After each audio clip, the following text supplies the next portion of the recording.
Hello, as you know, today marks the 3-year anniversary of the election of Pope Francis, who we all know and love. Now, Alicia, I know personally that I will never forget that night, March 13, 2013, when Pope Francis was elected. What do you remember from that night? Oh gosh.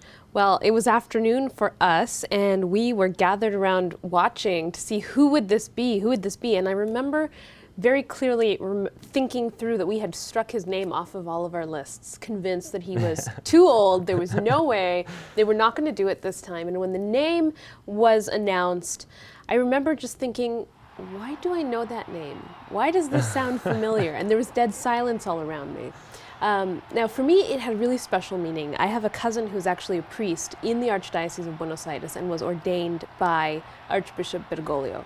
And I know what he went through in his early ministry, and I know the things that Archbishop Bergoglio, Cardinal Bergoglio, allowed him to do as a young priest.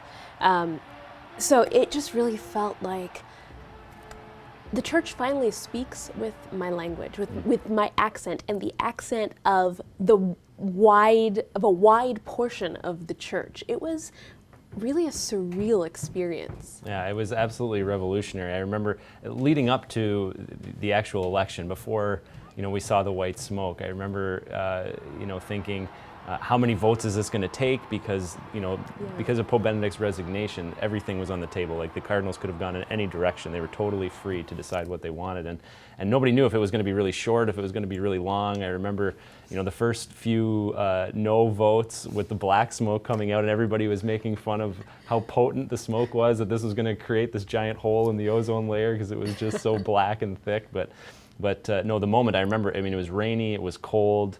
That evening, I was sitting actually at the CBS studios, just grabbing a bite to eat quickly, because we were running around with Father Rosica, to all the different news outlets that were there to give some commentary. And when I saw the white smoke, I just said, "Oh my God, it's white! It's white! It's white!" And we just booked it up to the CBC platform, which was up on the hill there by Propaganda Fide. And everybody, we were running against the tide. Everybody else was swarming to St. Peter's Square. We were running against the tide up to the hill, and finally got up there. It was a beautiful location to be able to take it all in and to watch Bergoglio just step out on the balcony. That was spectacular. I have to say, that moment on the balcony was spectacular. But the other memory I have, there were a couple of other things.